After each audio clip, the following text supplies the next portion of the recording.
The college football experience week 9 DFS preview picks and underdog fantasy plays episode on the Sports Gambling Podcast Network is brought to you by Underdog Fantasy. Sign up, and when you do, use that promo code TCESGPN. You get a 50% deposit bonus up to $1,000. We're also brought to you by Rhythm. Start crushing college football in the NFL with Rhythm. Get your free 7-day trial period today by going to sportsgamblingpodcast.com/rhythm. That's RITHMM. That's sportsgamblingpodcast.com/rhythm. Hey folks, this is Bud Buster. You're listening to SGPN. Let's let it ride.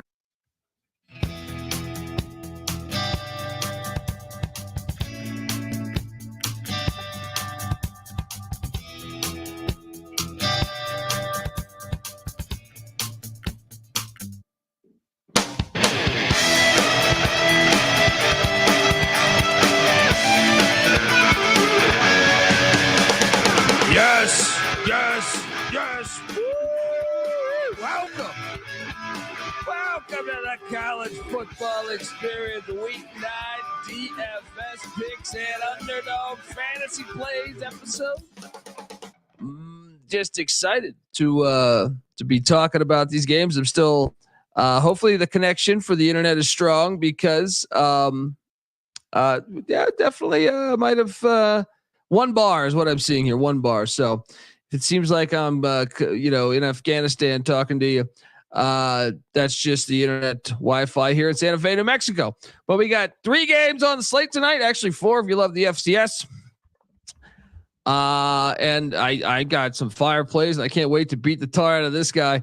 YouTube.com/the college experience. If you're wondering who the hell you're listening to, my name is Colby Swinging Database Dan, aka Pick Dundee. That's not a pick. This is a pick. He was raised in the land down under, where a man thinks on his feet, speaks with his fists, and lives by his wits. When Dundee happened, he was a superstar. I'm probably drinking too much and celebrating too much and not sleeping. Would have killed a normal man, but no, that's gone. The medical advice I got from that was like being hit by lightning. Pretend it never happened and get on with your life. Woo! We got ball games. We had some just fire blowouts last night.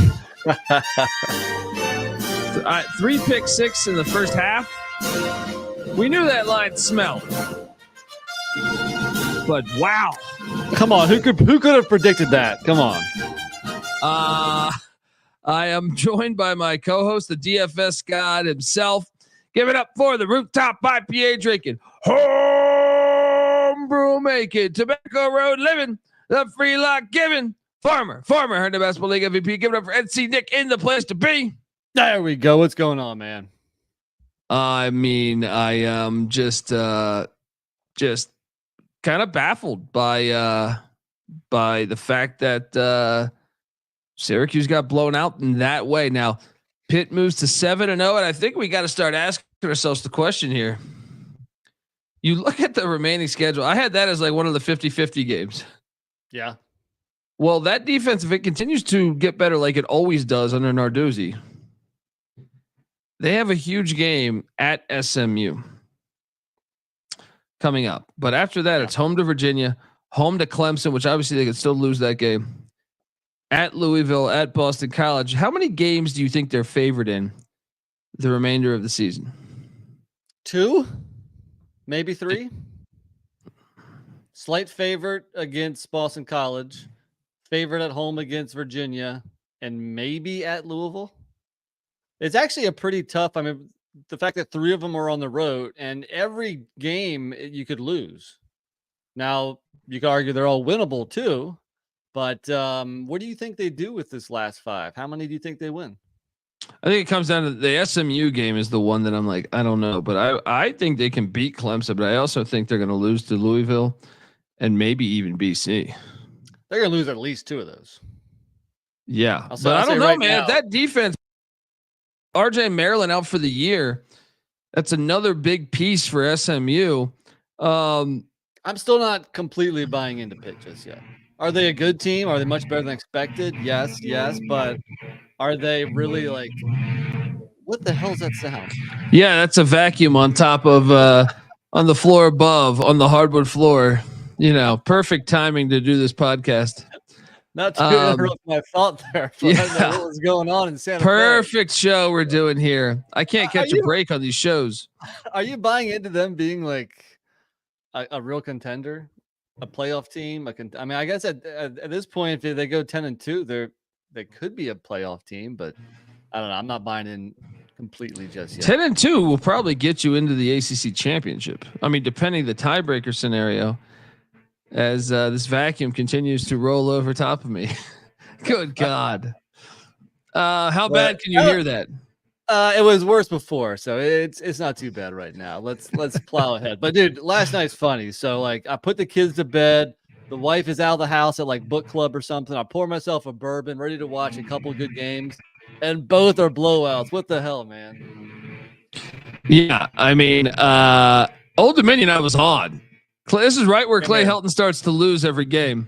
Exactly. And like you texted me, Ricky Ronnie is a really great coach, considering they lose everybody every single year in the portal, and like, to me, like, he's able to somehow make them respectable. We got more vacuuming going on up on top. Fantastic. I can give you some play-by-play as the cleaning lady. She's entered the foyer of the hotel. There you go. I heard it turn off. We're good. There we go. Dude, we got to talk about Wednesday night also, because Liberty goes down. That was shocking. I mean, look, I knew they'd been playing like ass, but Kennesaw had been playing so bad. This is why you play the games on the field. It's that simple. Like, this is why you always play the games on the field. I don't care if they're, 40-point favorites. We can cite the Stanford USC or the App State Michigan game. You play the games on the field. You don't play them in a hotel, lobby or whatever. No, a hotel boardroom. You know what I mean? Like, for sure. We all knew Liberty was due, but we were thinking it was going to come next week when Jacksonville State came to town. I mean, I picked Kennesaw with the points. I never imagined a money line play, but absolutely hilarious because Liberty had been living on the edge for weeks. I mean, kind of unfair to them. I mentioned on the pick show that they had played one game in 30 days due to the App State cancellation, due to a bye week. So that was not in their favor, but still, they've been playing like shit. They were due for a loss. And we're going to see some of these undefeated teams go down. Pitt, not one of them, though. Pitt's still rolling. Pitt's still rolling. You get to SMU, I think you can go ahead and well, I think you can kind of pencil them in for 8, because even if they lose, I guess they could lose the final 3 games. But yeah, that game's going to be fascinating next week. Let's jump into this. And by the way, we should talk. FIU loses to Sam Houston 10-7. I lose money on Sam Houston again, but I think Mike McIntyre might have sealed his fate unless he wins out here, which actually I don't want to say it's not impossible, considering the remaining schedules: New Mexico State, Jacksonville State, Kennesaw State, and Middle Tennessee. All you have to do is pull an upset against Jacksonville State, and you can be bowling. Yeah. But I do think with that Pit Bull money coming in there, it might be time for, I'd keep him another year personally, but I know we were fans of the hire a couple years ago, so kind of surprised he hasn't done much there, but it's a tough place to win. And then also La Tech beats UTEP 14-10. We did cover on that. Sonny Cumbie moves to 3-4. I still think his days are numbered. Although there's a lot of bad teams in the CUSA. Yeah, and the fact that I think they're a 3-win team, maybe 4 because they get Kennesaw, but I don't think that's good enough. I think he'll be fired as well. And I should say that was a big win for Old Dominion because I don't think they're going to can Ricky Ronnie because now he's 4-4. They can make the Sun Belt Championship game, dude. Yeah, that was a huge game. That was for the battle of the Sun Belt East first place. So Georgia State was undefeated, I believe. So now they're tied. Yeah. Did everyone else lose your camera, or is that just me over here on this end? No, I got a notification that my camera was unplugged. Why is my? I'm sitting over here with a vacuum on top. This show's going great. All right. Here, why don't you sign out and come back in here? But yeah, one of the big shockers.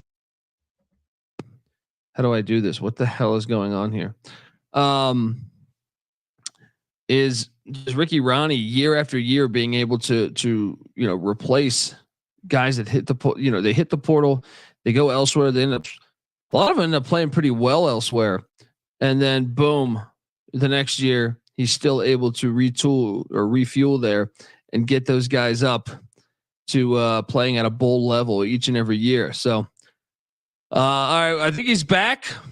Hey, there we go. There. Yeah. Anyway, Ricky Ronnie, I would say doing a great job. I don't think. Remember, we came in the year thinking he could be on the hot seat potentially, and I think that's pretty much everything there. Let's hop into the games. We got 3 games tonight, 4 technically with the FCS. They need to start putting the FCS on the card. The disrespect, folks. But before we get into that, I want to let you know that the World Series is kicking off Friday, and the MLB Gambling Podcast is hosting a contest. It's free to enter. Head over to sportsgamblingpodcast.com/World Series to enter. $150 SGPN gift card is up for grabs.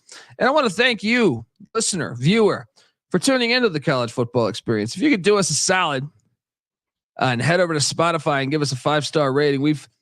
The bosses have figured out that this is a nice little way to get the algorithm plugging us some free promotion there. Only you can help prevent corporate gambling, folks. All right, we are back. How did you find this Friday slate? I'll be honest, we're doing Friday, Saturday morning, and Saturday night. I thought Saturday night was the hardest. I don't know. I think tonight might be the hardest. So the 3 games: Louisville, BC, total 54.5; Rutgers, USC, total 56.5; and then the Boise UNLV game with a total of 63.5, much higher total. But the question is, what do you do with Ashton Jeanty at $12K? That is an extremely high price. Maybe the highest I've seen in college football DraftKings in at least a few years. Well, I'll tell you what you do. You roster him. I wanted to, but I couldn't pull the trigger, man. I couldn't pull the trigger. What has he got? He's got like 20 touchdowns on the season, and he's only played he's got the Portland State game. He's played like 2 games where they were up by so many points. He didn't even play the second half. Yeah. So I understand UNLV is good as far as like a run defense goes, but so is Oregon. And guess what he did against Oregon? 25 for 192 and 3 touchdowns. And that's just rushing. He had some receiving as well. Yeah, I am on UNLV in this game, and I think if they do have a chance of covering and winning, then I think they limit Jeanty. When I say limit, maybe like 120 and 2 touchdowns. And then you have to ask yourself, if that's the case, is he worth 12K? And I would say for 120 and 2 touchdowns, no, he's not. But of course, there's a scenario where he goes for 250 yards and 5 touchdowns. So that was, everybody playing tonight. That's the question. Do you roster Jeanty or not? I didn't, but I'm glad you did. I'm glad somebody did. I wanted to. You're damn right. I ordered the code red. All right. Did you still go 2 quarterbacks? Because now I'm curious what the rest of your roster looks like. Obviously, it's hard to. I like this team. Yeah, I did go 2 QBs. So they had to be cheap ones. So I guess you got Castellanos in there and maybe the Boise quarterback. I did. Maddox Madsen, Boise State Broncos quarterback. Okay. Sorry, we got the cleaning crew coming by again. And Castellanos against the Louisville defense just gave up 50 some points. I like those 2 plays. I actually think Haj Malik Williams is going to struggle. I think Sitowski, or not Sitowski, the pellet gun, the Greek pellet gun. Is going to struggle. Shuck makes sense. Yeah. But Shuck makes sense. Miller Moss makes sense. But what'd you do? I went 1 quarterback only, actually, and I'm glad he's one of the guys that you say makes sense, and that is Miller Moss at home, coming off that tough loss at Maryland, playing a Rutgers defense, which all of a sudden has been god awful. What they do the last 2 games? They let UCLA put up 35, and they let Wisconsin put up 42. So I went Miller Moss for 7.2K. I wanted to shout out to Robert Martin giving us $5. Appreciate you, Robert. Checking in from Winnipeg. I wanted to. My original lineup had him in there, but then when we had the third game added because you had messed up on the other one, I was like, oh, let me switch the samples here a little bit. Running back wise, though. Wait, so I've gave away 3 players. You need to give away another player. I'm due for a couple. I've only given away 1. All right, so I got 3 running backs and 4 receivers because I've only had 1 quarterback. And I'm gonna go back to the USC offense. I'm gonna go Woody Marks. The Mississippi State transfer. He's had a nice season so far, double digits. He's averaging 20 plus fantasy points per game. And I'm looking to fade this Rutgers defense, traveling cross country, struggling of late. Woody Marks for 8K. I've always liked this game and it fits in the air raid, but I can't help but think that Penn State game, Quentin Joyner was a stud that game. And I thought, wow, he's not your, typical Lincoln Riley running back, but I gotta wonder if you keep losing these games, why don't you get him more involved? I thought the dude has talent, definitely. The problem is he followed up the Penn State game with the game at Maryland where he had 3 carries for 6 yards.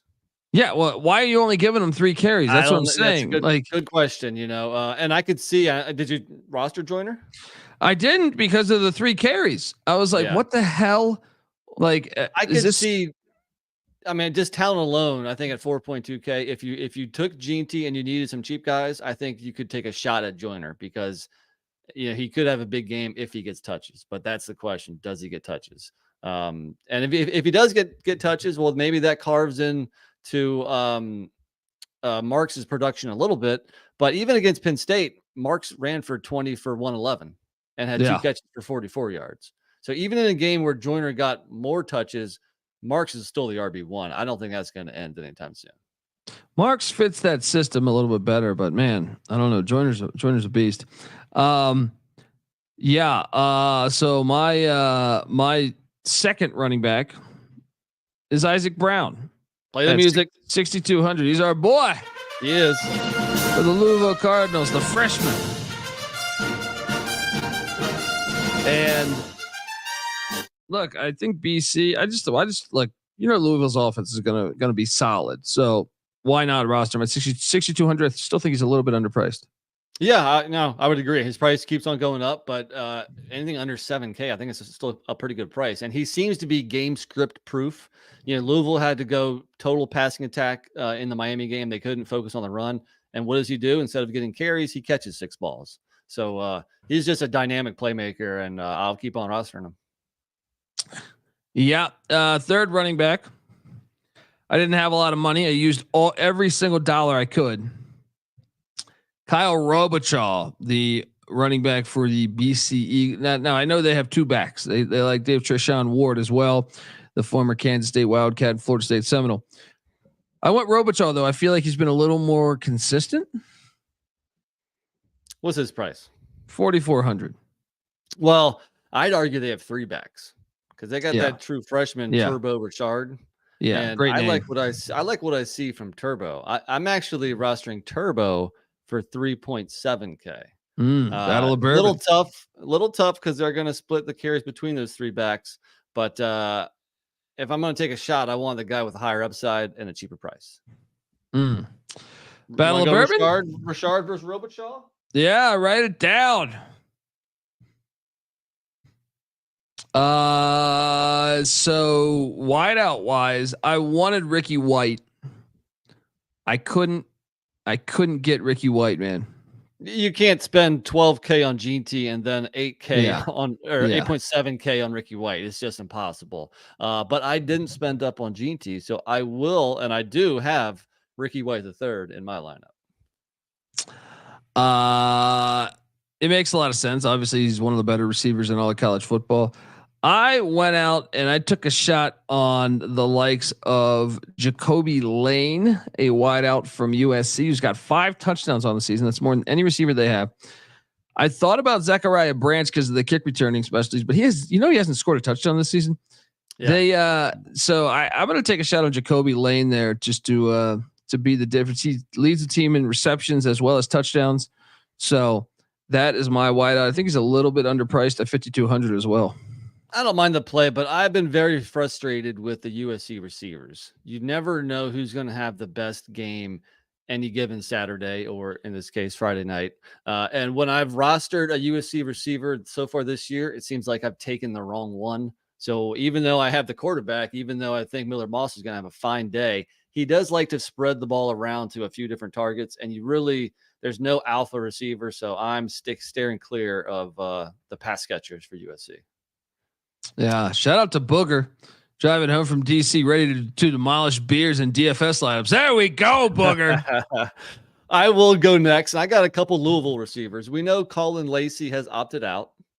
I saw the headline that he opts out, but might return next year. So yeah, what the fuck? So I would imagine all he's doing is he's opting out so he gets another year of eligibility, so he can cash another paycheck, right? Well, he might have got dinged up. Remember, he had a broken collarbone. So like, even if you come back healthy, though, yeah. Well, yeah, but I'm saying like that was a quick, like to me, it's like, how healthy are you? If your season's at stake, could you still win the ACC championship? You play. Yeah. But I don't know. Strange move there. But so I went Ja'Cory Brooks, Louisville's number one receiver. He has been crushing it of late, kind of Ricky White-ish. So the fact that I didn't go Gene T means I can do Brooks and Ricky White, by far the two best receivers on the slate. Will they combined be better than Gene T? That's what I'm saying. We'll see if that comes true or not. And then the other guy, I know me and you like him, and I think the fact that Lacey is gone gives him more opportunities. And he just had a game against Miami where he went 5 for 77. 5 is the most balls he caught all year. That is Chris Bell for 3.9K. Yeah, he's a beast. He's only 3.9. Yeah, did you play him? I think I might right now because that's a good point. I think I'm gonna adjust. I like the Chris Bell ladder out there also. I think I think it starts at about 50 yards or so. And he's a guy he's a home run hitter, man. He can have like 3 catches for 90 yards and a touchdown. So I plan on playing a Chris Bell ladder as well. I hit on it earlier in the year, maybe 3 or 4 weeks ago. Yeah. I'm gonna switch to Chris Bell. I had Cam Camper there.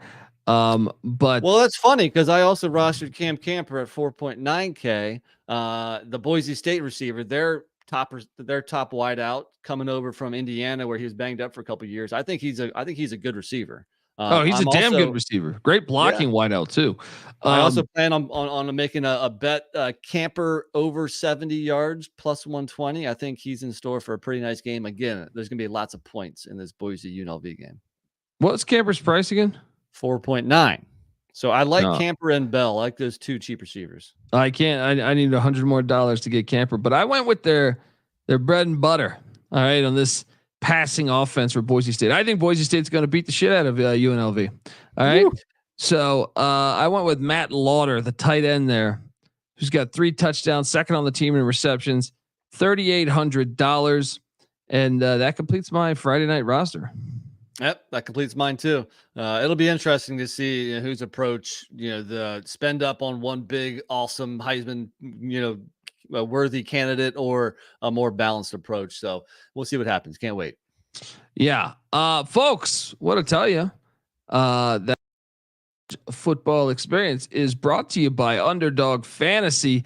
Underdog Pick'em has one of the biggest menus for all of sports: NFL, college football, CFL, MLB, MMA, NBA, NASCAR, and much, much more. And Boost Uber is upon us, which means you're getting a spooky amount of profit boost and much, much more.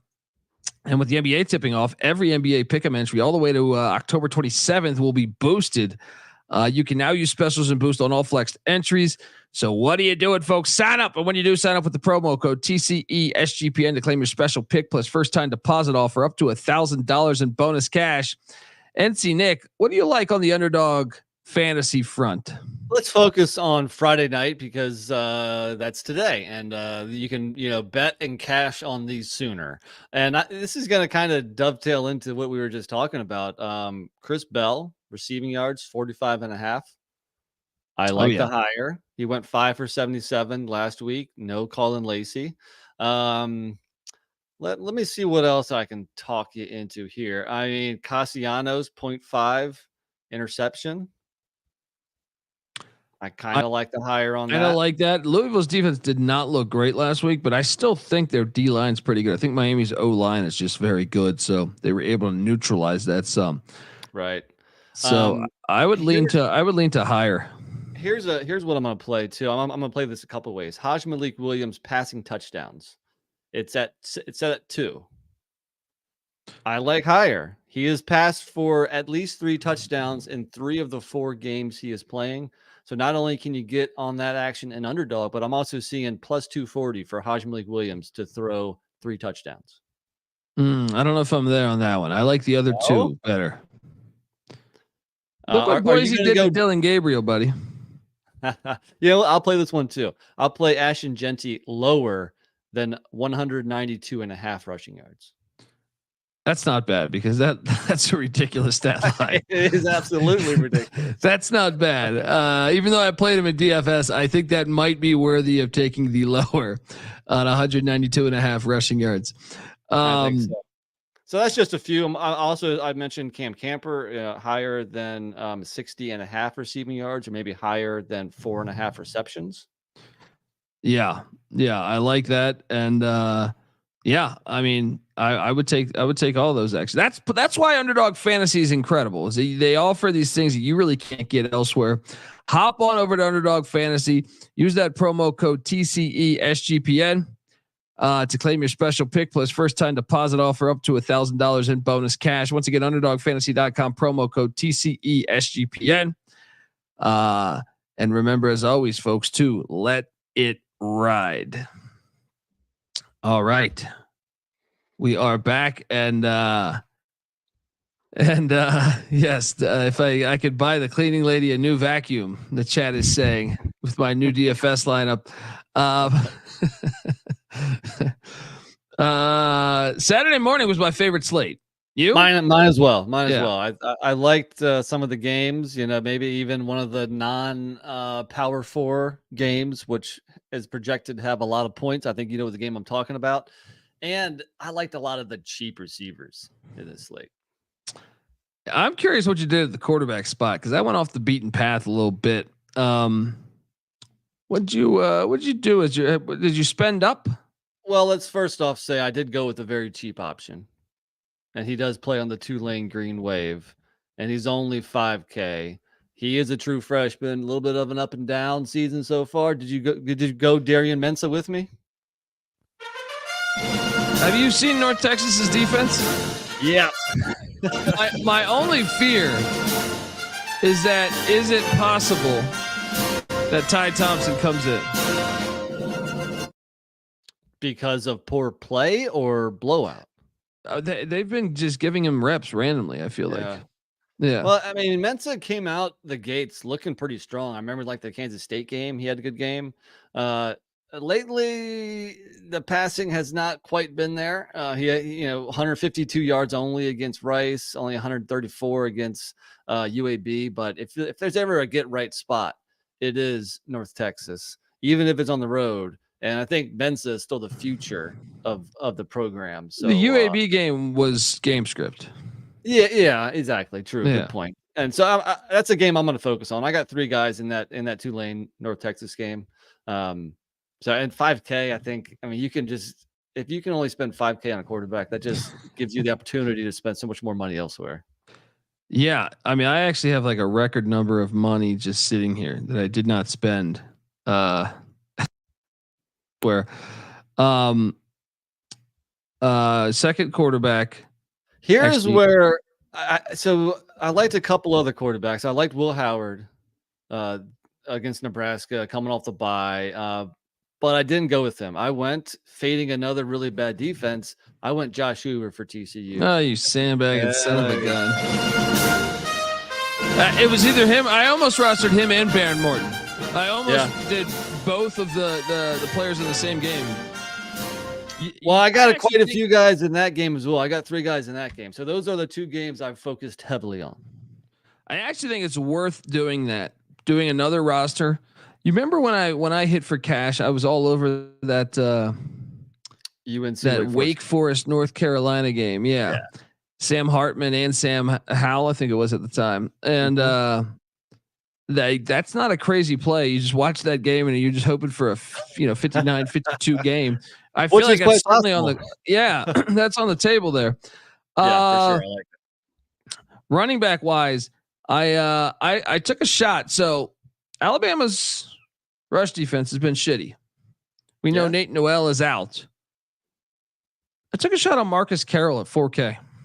You know, I had him in my lineup at one point, but when I decided to go really cheap with Mensa, that meant I could spend up more at running back. I only have 2 running backs, by the way. I like the Carroll play. I mean, for that price, that's the matchup is decent and the price is right.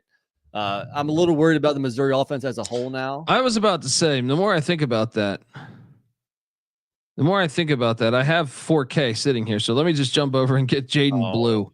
Yeah. So hold on. So he was what? 4K. And so I had 4K. No. So now I switched over and I got Jaden Blue. What was Blue's price? 5,800. But I think against Vanderbilt, like that's their edge, right? Is the Texas O line against the Vanderbilt D line. But you still have a ton of more money left, also, right?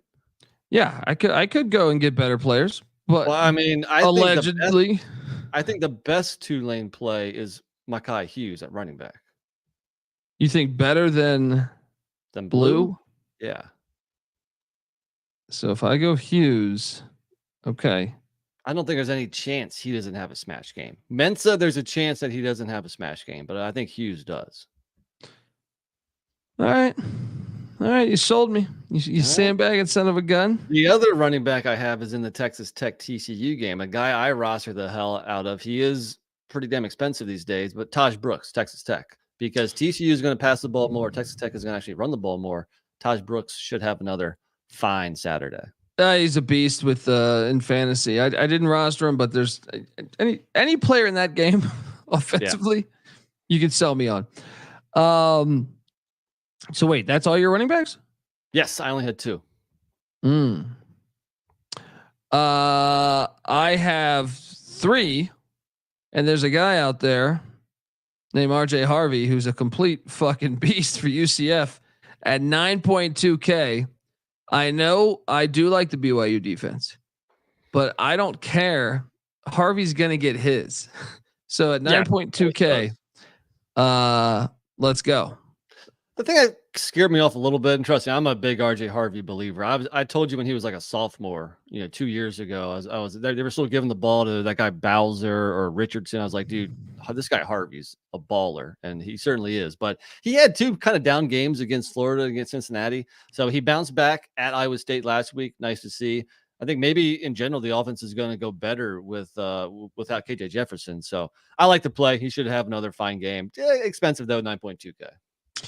Well, I had the money, buddy, and my third back is Jeremiah Love from Notre Dame Fighting Irish against this Navy defense. I just don't know that they got the guys on the line of scrimmage to go up against Notre Dame's offensive line. That's always so good.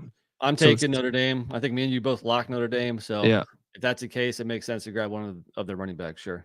I'm your leprechaun. Let's go. So who's your top wideout?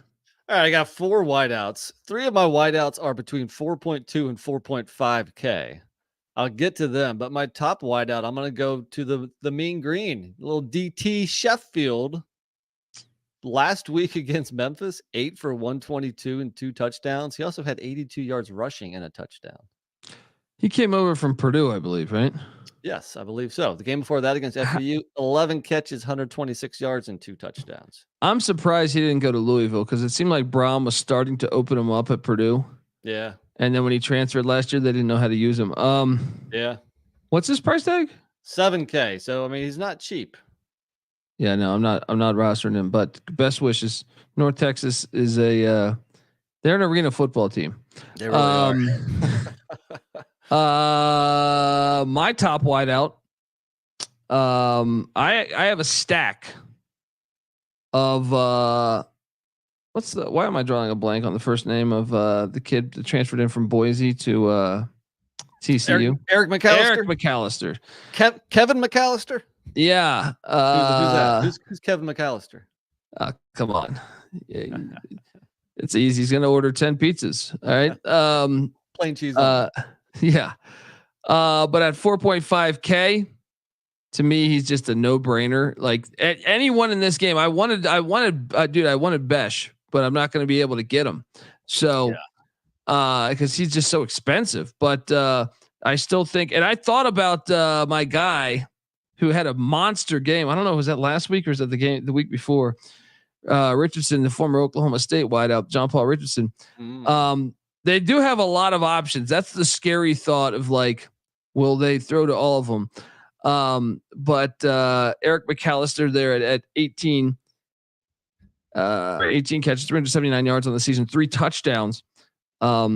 He's just a play that I think you should be playing. Well, we have our side bet here, not to cut you off. He was 4.5K.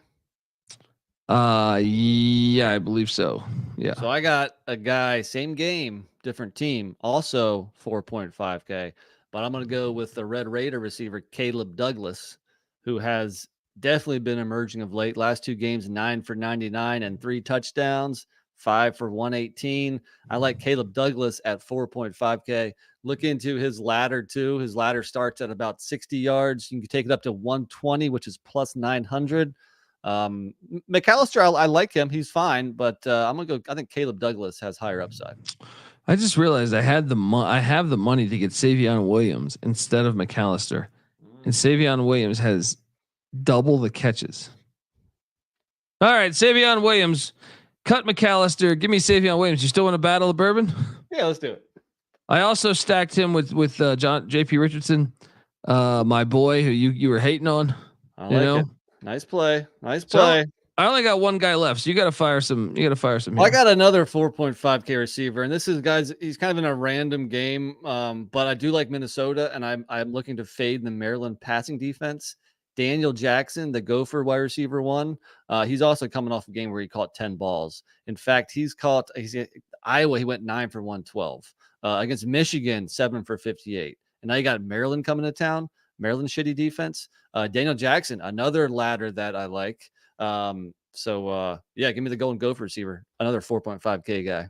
I'm going to bet you we share another receiver who's only 4.2K. That's my final guy. All right. Our guy. Evan Stewart. What is DraftKings doing with his price? It's unbelievable. He's like a top 10 wide receiver in the country, dude. And that's, I would have said this even before he was at Oregon last season when he was putting up kind of average stats at A&M. That was on Jimbo. Like when I was in person and I saw this guy and I was like, who the fuck is that? What does he do in Major League? Who the fuck is that? That 2 weeks ago against Ohio State, he was only 3.5K and he went 7 for 149 and a touchdown. So you know what? DraftKings will say, you know what? Wait, that's way too cheap. Let's bump him up. Last week he went up to 5.5K. He caught 4 for 96. Or 4 for 96. I mean, so he didn't crush it, but still a pretty good game. If you watch him, if you just watch his physical skills, like just like what he can do, I don't care if it's in warmups. You're sitting there like this guy is just. There's not many players that are on that level to me. Right, but so why does DraftKings drop him down 1.3K to only 4.2? It's I don't understand it, but. At the risk of sounding like a broken record, I like his ladder too, which that can go all the way up to 110 yards is plus 700. Yes. So, those cheap receivers, I'm a big fan of in this slate. Yeah. All day. Let's go. So wait, I'm done with my roster. You got anything left? Nah, all done, man. Let's do it. All right. Let's jump over to Saturday night. But before we do that, I want to let the good people out there know that the college football experience is brought to you by BetUS. Bet with the best in the business. That is BetUS. BetUS has been around for more than 30 years. You can easily deposit using cryptocurrency and get lightning fast payouts.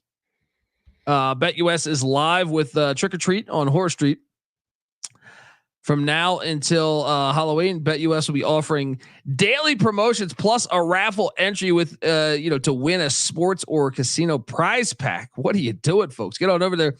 They will give away obviously on October 31st. You'll find out. You can enter multiple times, plus every $200 deposit gets them one entry. So get on over there. Told you tonight, I'm on those Boise State Broncos to get it done at that filthy dome there. So please hop on over there. Go to sportsgamblingpodcast.com/betus. That's sportsgamblingpodcast.com/betus. Promo code SGPN. So they know that we sent you. BetUS, America's favorite sports book.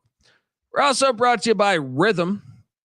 SGPN's proud partner. Rhythm is the #1 AI powered sports betting platform that helps provide bettors of all levels the ability to build custom predictive betting models in seconds and get predictions for betting on money lines, spreads, totals, props. You can copy one of the top performing models from the leaderboard, or you can build your own like old Pick Dundee does here, and Rhythm will adjust around that. Rhythm gives you predictions for every game and player prop, and also has a slew of stats, research, and trend analysis to give you even more betting insight. Claim your free 7-day trial period today by going to sportsgamblingpodcast.com/rhythm. That's RITHMM. That's sportsgamblingpodcast.com/rhythm. Another one I wouldn't mind ECU interviewing is Brennan Marion, the OC of UNLV. I like what he's doing so far. Yeah. And the fact that he's been able to adapt to each quarterback. Yeah. There are different styles quarterbacks between Haj Malik Williams and Matthew Saluka, and he's been able to adapt to each one and make both of them really stand out. So he was at Howard. That's where that go-go offense. Then he was at William and Mary, so familiar with the area over there. Well, it's only fitting that the go-go offense started in DC, the birthplace of go-go music, right? Yeah, exactly. Let's go, right? The Bison. If you haven't caught, Howard obviously played in the Celebration Bowl a year ago. Edgerrin James' son's the starting running back of the Howard Bison. So check them out. Saturday night. Remember, it's the worst. NBC's production of college football is fucking horrible. Like that is the worst. It just screams like NFL nonsense to me. Like I thought they'd do a horrible job in the NFL too, but like it's so corporate. It's almost like if you took the analyst or the guys behind the counter there at CNBC and told them to do college football. Yeah, I got you. Here comes Saturday night. So is it kind of like TNT doing college basketball other than having Barkley's cool? Well, at least they still have the chemistry.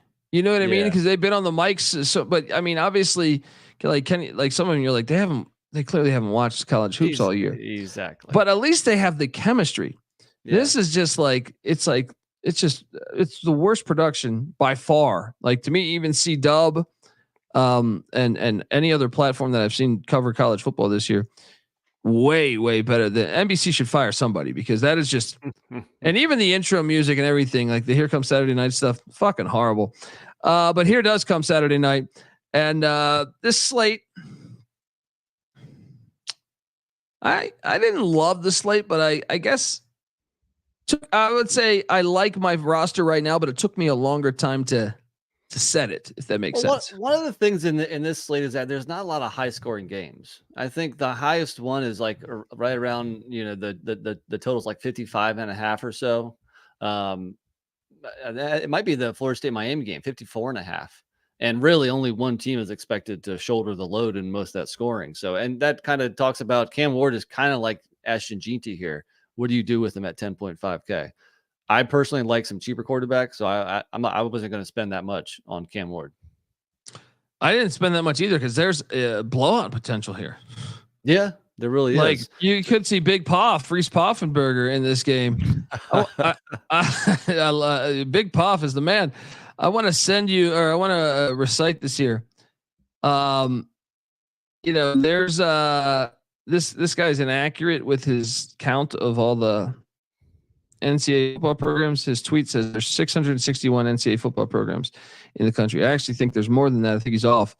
But he goes, there are 25 that have not scored more than 18 of them are in D3. 5 are in D2. 1 is in the FCS, and there's only 1 in the FBS, and that's Florida State. You broke up during half of that, so I didn't quite pick up what you were laying down. You want to rephrase that? Yeah. So between the FCS and the FBS, that's 260 teams, right? Actually more than that, but like 260 some teams.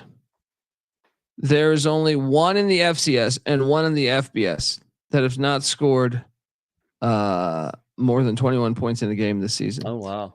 And there's only one. So there's only one in the FBS, and that's Florida State. Yeah, that's hilarious. So game script could really be an issue in that game. So I did not roster Cam Ward. Especially because you got some good cheap quarterback options. Like who's your top guy? Well, I'm locking up SMU against your bullshit Blue Devils, and Kevin Jennings is going to come in there at 6,500. They lose RJ Maryland, which he didn't. It wasn't one of his favorite targets, but let's be honest, he's like first round draft pick. Yeah, that might hurt a little bit, but still, 6,500. It's the right price for a guy that does so much with his legs as well. Did you roster him? I did. Not that I want to roster a guy going up against Duke, but at 6.5K, Kevin Jennings, you see what he did against Stanford, especially in the first half. I cashed on the big time passing ladder for him last week. So Kevin Jennings, 6.5K, definitely play the music. Yes. Second quarterback, I'm taking a shot on a guy that has not had the greatest season. I think we're in the same boat. 6K. 6K. His name's Jalen Daniels, and I believe Kansas is live to win this game. So Sunflower Showdown, 6K. They've had that bye week, came out of the bye week, looked pretty good last week. Jalen Daniels, 6K. You roster him as well, huh? Yeah, I think so. I mean, definitely. What we have here is, yes, he was playing very bad football, but going into the bye week, he actually had a pretty good game at Arizona State in a loss, but a good coach utilizes the bye week, and Kansas came out firing last week against Houston, and Daniels had a very nice day. And yeah, if Kansas has a chance in the Little Apple, it's because of Jalen Daniels. So I'll go back to the well one more time with him. All right, we got the same quarterbacks. I only rostered 2 running backs. Did you go 3? I went 3 this time. Really odd for you to go off your usual, 2-3-3 approach, but now I'm interested in who you went with.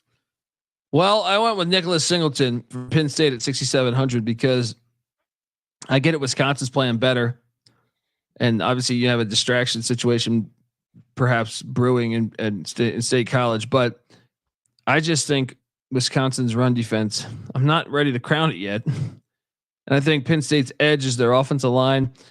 The problem is you have 2 good backs, but yeah, I just went Singleton. I just think he's going to get his. I think that's the blueprint for Penn State winning the game. So he was 6.6K, 6.7, 6.7. I'll take Devin Neal for 6.5, especially with Heshaw being out. And is he definitely out? I thought I didn't know he. I'm not sure about that. Yeah. Okay. I don't have quite an update, but even if he's banged up, even if he's playing, Neal's the RB1 there. He's definitely more so the main guy than Singleton is. So I will take you up on a side bet if you want to go Singleton versus Neal. Let's do it. All right.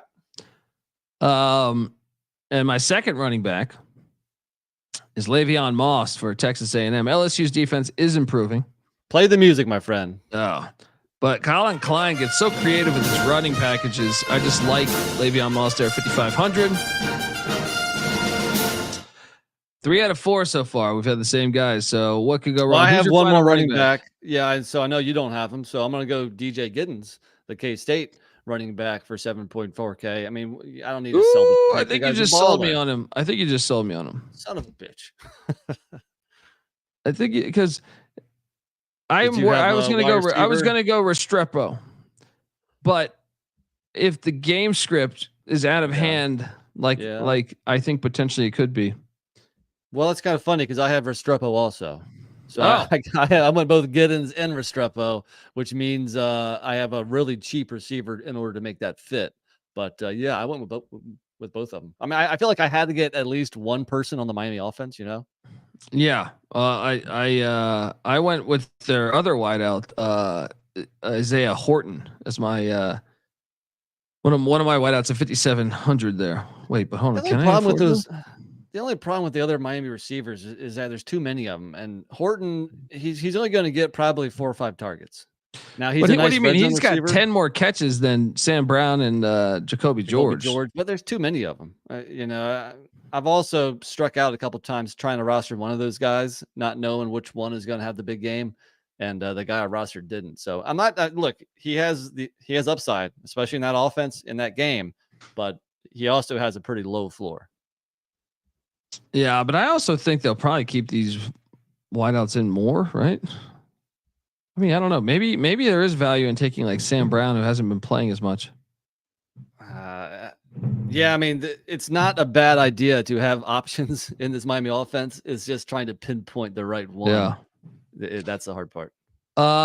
Who's your top price wideout besides Restrepo? All right, so this is I wasn't really planning on taking a tight end for 6.7K, but I kind of had the money and there wasn't anybody in that range. And I guess if you're going to go with a tight end, go with Penn State's Tyler Warren, because he's also a quarterback, fullback. He's the greatest player to ever play football, dude. Right. Like now, I'm kind of worried. Like, you never want to chase points. He's not going to put up 49 fantasy points like he did the last time he played a game. But I think he's going to be consistent, and have at least a solid game. So John Riggins 2.0. That's what we call him. Exactly. Fucking stud. You can't disagree with that. I went back to the Kansas game. I went with Luke Grimm. At 6K. Okay. I just think there's going to be a lot of offense in this game. So 6K, Luke Grimm. I like it. I only got one more guy left. What do you got? Only got one guy left also. And, I'll just go first if you don't mind. Only 3.5K. Probably not the best matchup. But as Ryan Williams and Jeremiah Smith get all the love for the freshman wide receivers, Michigan State's got a pretty good one too with Nick Marsh. And like I said, at Michigan, not ideal, but he just had 8 for 113 against Iowa. Earlier in the year, that Maryland game, 8 for 194. He has been inconsistent. There's been down games of 2 for 27, 2 for 30 against the Buckeyes. For 3.5K, though, I mean, he's my salary saver with an upside too. So let's go. All right, I like it. Even though that game, not a lot of scoring probably going to happen in that game. Yeah, not at all. What's the cheapest Miami receiver? So that's a question. Like, that's what I'm saying. I'm thinking about ditching Horton for like Sam Brown is 4,200. Yeah, I don't have enough money for any of those guys. But I mean, I guess the question is: do you go with one of the options on a really good offense, or do you go where there's lots of options, or a guy in a game where it's not going to be a lot of points, but there's only like a couple pass catchers for Michigan State that see passes?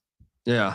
I'm gonna stick with Horton, but I'm intrigued to maybe turn in another lineup. But for my final guy, taking you back to Wallace Wade Stadium, where they're about to get the tar beaten out of them by the SMU Mustangs. RJ Maryland's out. About that. I get an opportunity to load up on a nice Mustang receiver. I actually thought about going bottom dollar backup tight end. Yeah. But I didn't have that. I just wasn't sure if Matthew Hibner could. He's got two catches for 31 yards on the season, but I was like, man, you could really get a value play here. Right. But no, I just went with Jake Bailey, their possession guy. He's the team's leading receiver besides RJ Maryland. I had the same thought. I thought without Maryland, he might be catching a lot of that stuff over the middle, a lot of the short routes. So I had the same thought. He didn't make my lineup, but I do like the play.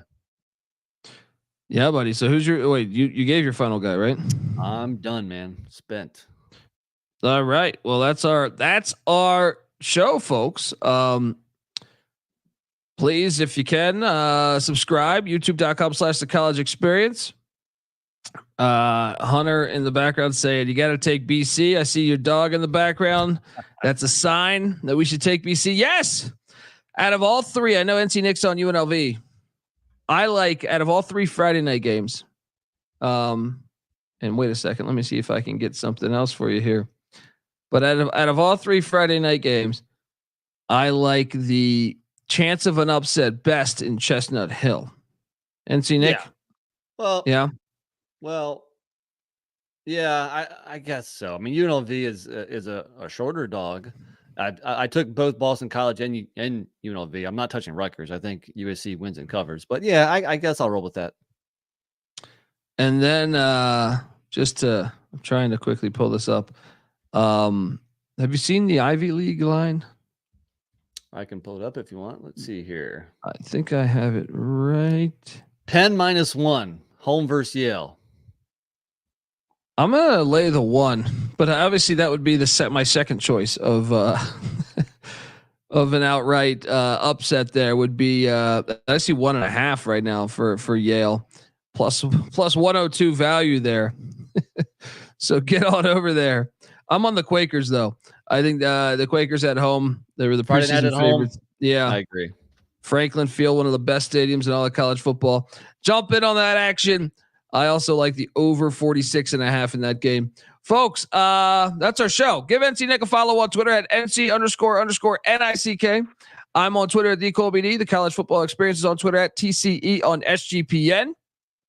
And if all goes well, I'll have a little pregame show for you tomorrow morning in Lubbock, Texas.